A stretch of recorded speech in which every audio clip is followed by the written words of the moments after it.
Hello friends, இன்றைக்கி வீடியோவில் என்ன பார்க்க போகிறோம் அப்படின்னா ஜிஎஸ்டி பற்றி, அதாவது பண்டங்கள் மற்றும் பணிகள் வரி பற்றி குரூப் 2 லெவலில் எந்த மாதிரியான கொஷின் கேட்பாங்க அப்படிங்கிறத ஒரு 22 கொஷினில் அடக்கி கேள்வி பதிலாக கேட்டு வச்சுருக்கோம். நீங்கள் கடைசியில் கமெண்ட் பண்ணுங்கள், உங்களுக்கு இதில் எத்தனை கொஷின் தெரியும், எத்தனை கொஷின் போட்டிங்க அப்படின்ட்டு. GST goods and service tax, இதை 2006 நிதியமைச்சராக இருந்த சிதம்பரம் அப்படிங்கிறவர் ஏப்ரல் 1, 2010 ஜிஎஸ்டியை அமல்படுத்தணும் அப்படின்னு முன்மொழிஞ்சார். அவர் பேரையும் அந்த டேட்டையும் ஞாபகம் வச்சுக்கோங்க, எக்ஸாமில் வர வாய்ப்பு இருக்குது. அடுத்து ஜிஎஸ்டி ஆனது 122வது மசோதா மூலயமா 2014 அறிமுகமாகி 2016 நிறைவேற்றப்பட்டது. 2016 நிறைவேற்றப்பட்டது. அடுத்து வரக்கூடிய கொஷின்ஸை நம்ம கேள்வி பதிலாக பார்ப்போம். நீங்கள் கடைசியில் எத்தனை கொஸ்டின் உங்களுக்கு தெரியுது அப்படின்னு எனக்கு கமெண்ட் பண்ணுங்கள். ஜிஎஸ்டியை செயல்படுத்திய முதல் நாடு எது? Option A France. ரெண்டாவது கேள்வி, இந்தியாவின் எந்த மாநிலம் முதலில் ஜிஎஸ்டியை அறிமுகப்படுத்தியது?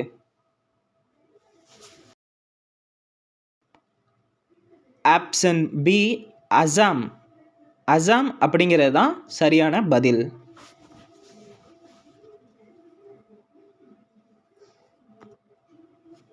மூணாவது கொஷின், இந்தியா ஜிஎஸ்டியின் மாதிரியை எங்கிருந்து எடுத்தது, எந்த நாட்டிலிருந்து எடுத்தது அப்படின்னா ஆப்ஷன் பி கனடா அப்படிங்கிறது தான் சரியான பதில். இந்த இடத்துல தான் நீங்கள் நல்ல உத்து கவனிக்கணும்.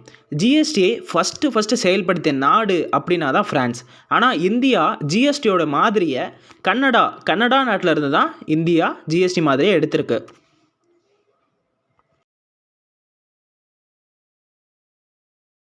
அடுத்து ஜிஎஸ்டியின் தந்தை என அழைக்கப்படுபவர் யார்? ஜிஎஸ்டியின் தந்தை என அழைக்கப்படுபவர் வாஜ்பாய், அடல் பிகாரி வாஜ்பாய். 2000 ஆண்டு இவர் ஒரு குழுவை நியமிப்பார், அது மூலயமா இவர் ஜிஎஸ்டியின் தந்தை ஆவார். அடுத்து 5வது கொஷின், பாராளுமன்றம் எந்த ஆண்டு ஜிஎஸ்டியை ஏற்றுக்கொண்டது? வித் தேதி மந்தோடு இருக்குது. இதுக்கான பதில் ஆப்ஷன் ஏ 29 மார்ச் 2017 அப்படிங்கிறது தான் சரியான பதில். இது ரொம்ப ஒரு முக்கியமான கொஷின். எந்த ஆண்டு ஜிஎஸ்டி கவுன்சில் உருவாக்கப்பட்டது? இதுக்கான பதில் செப்டம்பர் 2016. இந்த ஜிஎஸ்டி கவுன்சிலை பற்றி இன்னும் விரிவாக பார்ப்போம்.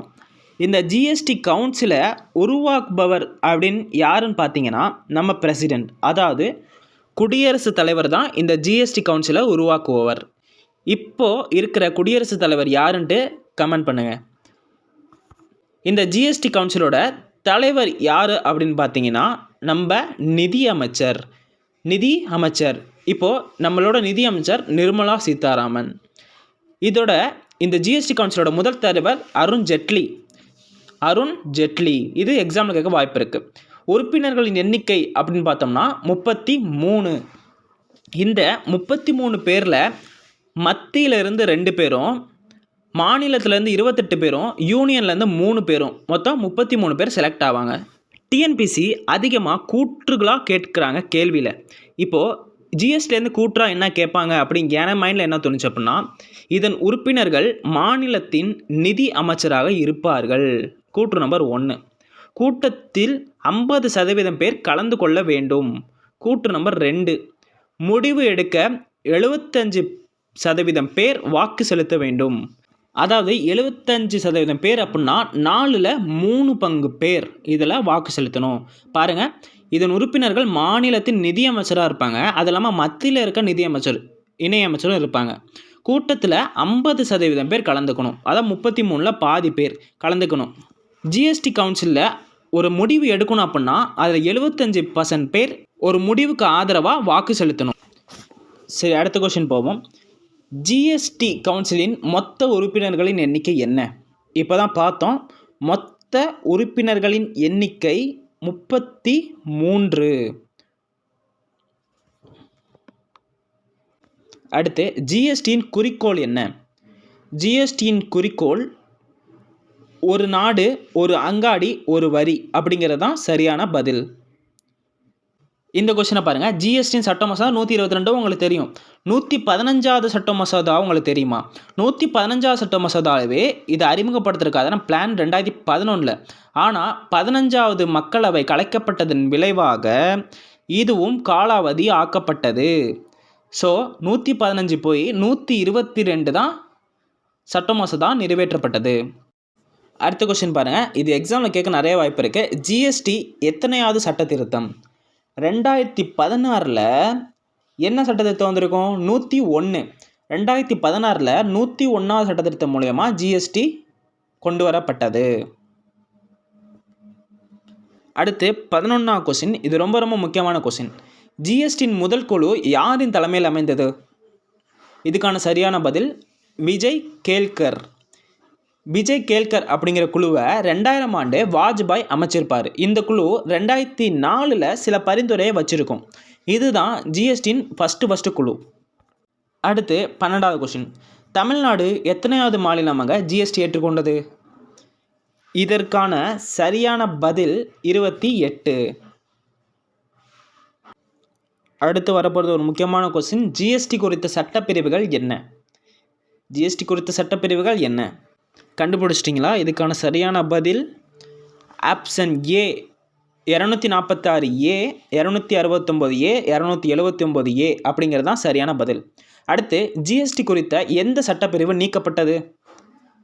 Option A 268A. அடுத்து ஜிஎஸ்டியின் பிராண்ட் தூதர் யார்? ஜிஎஸ்டியின் பிராண்ட் தூதர் அமிதாப் பச்சன். அவர் தான் ஜிஎஸ்டியின் பிராண்ட் தூதர். அடுத்து ஜிஎஸ்டியின் வகைகள் எத்தனை? ஜிஎஸ்டியோட வகைகள் மொத்தம் 3. அந்த 3 என்ன அப்படின்னா, அந்த ஜிஎஸ்டியோட 3 வகை சிஜிஎஸ்டி, எஸ்ஜிஎஸ்டி, ஐஜிஎஸ்டி. சிஜிஎஸ்டி அப்படிங்கிறது சென்ட்ரல் ஜிஎஸ்டி, எஸ்ஜிஎஸ்டிங்கிறது ஸ்டேட் ஜிஎஸ்டி, ஐஜிஎஸ்டின்னு ஒன்று இருக்குது. ஃபஸ்ட்டு சிஜிஎஸ்டி, எஸ்ஜிஎஸ்டி அப்படின்னா 18% வரியை 9 ஈக்குவலாக சென்ட்ரலும் ஸ்டேட்டும் பிரிச்சுப்பாங்க. இதுதான் சிஜிஎஸ்டி, எஸ்ஜிஎஸ்டி. ஐஜிஎஸ்டியில் அப்படி கிடையாது.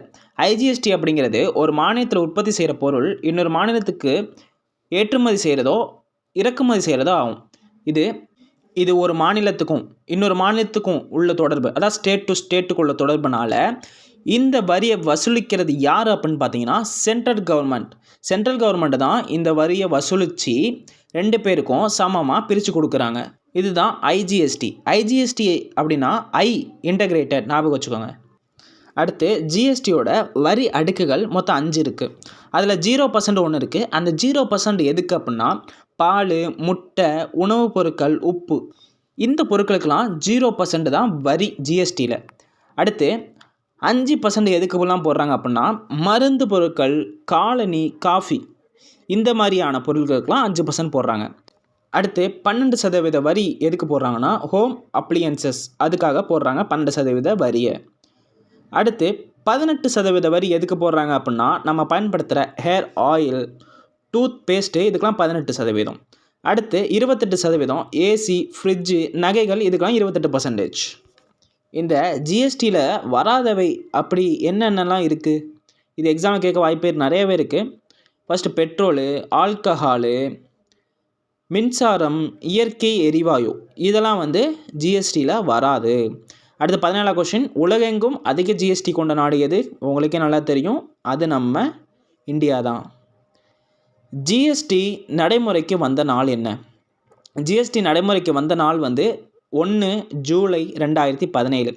நல்லா பாருங்கள், நடைமுறைக்கு வந்த நாள்னா 1 ஜூலை 2017.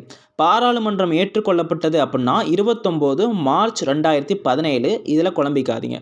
அடுத்து ஜிஎஸ்டி கடைசியாக ஏற்றுக்கொண்ட மாநிலம் எது? ஜம்மு அண்ட் காஷ்மீர். இதுதான் ஜிஎஸ்டி கடைசியாக ஏற்றுக்குச்சு. அடுத்த கொஷின் 20, வரி விதிப்பின் தந்தை யார்? வரி விதிப்பின் தந்தை ராஜ செல்லையா. ஆப்ஷன் ஏ அப்படிங்கிறது தான் சரியான பதில்.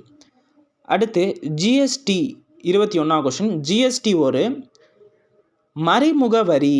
ஜிஎஸ்டி ஒரு மறைமுக வரி. நம்ம வாங்குகிற பிஸ்கெட்டு, டூத் பிரஷ் எல்லாமே மறைமுக வரி தான். 22வது கொஷினு, ஜிஎஸ்டி எத்தனையாவது கவுன்சிலில் அஞ்சல் தலையை வெளியிட்டாங்க அப்படின்னா 50வது கூட்டத்தில் தான் 5 ரூபா மதிப்புள்ள அஞ்சல் தலையை நிர்மலா சீதாராமன் நிதியமைச்சர் வெளியிட்டாங்க.